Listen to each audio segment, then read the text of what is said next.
On to the editorial portion of this broadcast. The Philippine peso continues to plummet downwards. Anne Ilagan, kindly give us the details. The sinking peso. The Philippine peso continues to sink against the US dollar.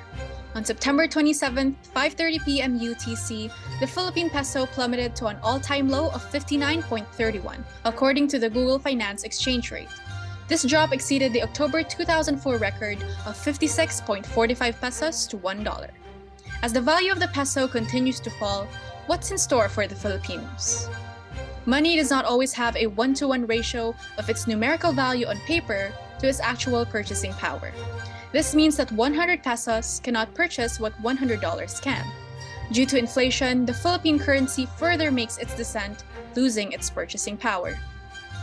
The sinking peso is influenced by several factors. First, due to the Russia-Ukraine conflict and Russia being among the main producers and exporters of oil. The boycott of Russian oil by major powers enabled other countries to rely on other major oil-producing countries. Major trading partners of Russia and Ukraine, such as the European Union, will pursue trade with the United States of America and China, whom the Philippines already has direct economic links with.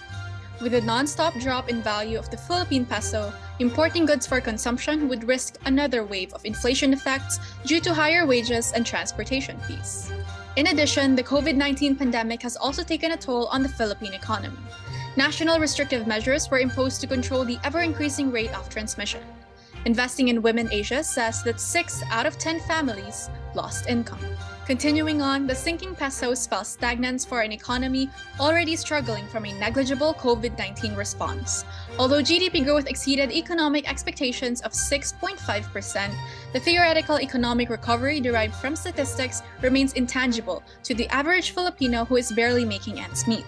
Some might say that this situation is advantageous for OFWs and their families. However, OFWs earn in non-peso currencies that once converted into peso will be worth less than before as the sinking currency gives way to less purchasing power. Not to mention the fact that the majority of Filipinos do not have any support from OFWs. It is difficult to understand why the sinking peso is becoming a widely talked about issue. The resilience and patience of Filipinos must not be tested through these trying times. Economic advisors and managers must act with prudence and ingenuity in order to resolve this pressing economic matter.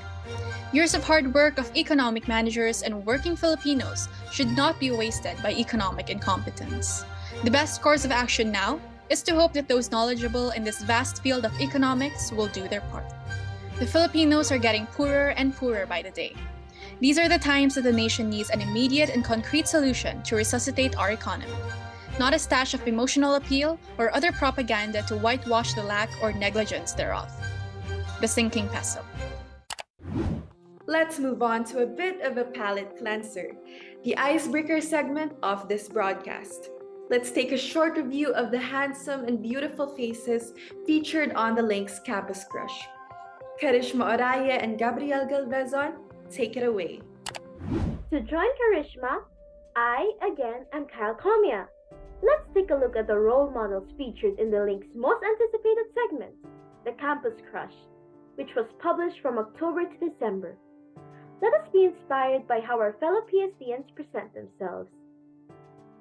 The Family created a segment highlighting our fellow PSDians from the junior and senior high school departments. This segment allowed students to express their individuality while also serving as role models for their schoolmates. You're right! I was also encouraged to present myself well at school. I guess the Campus Crush segment really shed a light on how we present ourselves as individuals.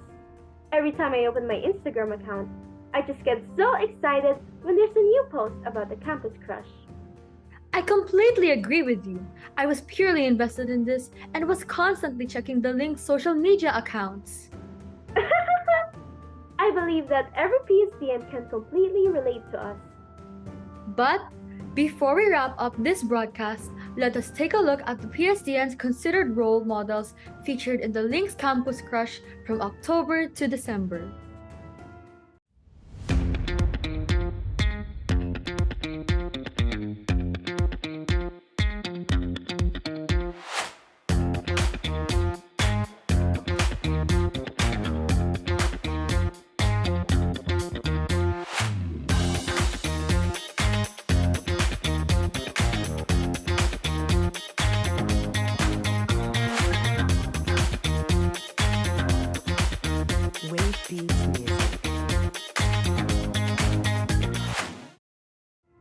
Let us be inspired by our fellow PSDians to always look our best while also adhering to the school's dress code.